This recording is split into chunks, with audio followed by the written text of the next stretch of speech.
The Casio G-Shock GBA-900 watch includes Bluetooth connectivity that allows it to sync with your smartphone for fitness tracking, automatic time updates, and app-based settings.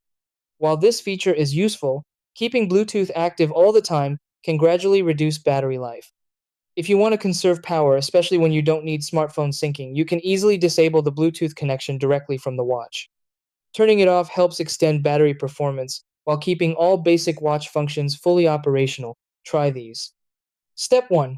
Press the mode button on the watch until you reach the Bluetooth connection screen. Step 2. Locate the Bluetooth or link indicator on the display that shows the watch is connected. Step 3. Press and hold the connect or link button to open the connection settings.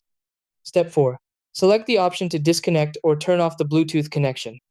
Step 5. Confirm that the Bluetooth icon disappears from the display, indicating the feature is now disabled.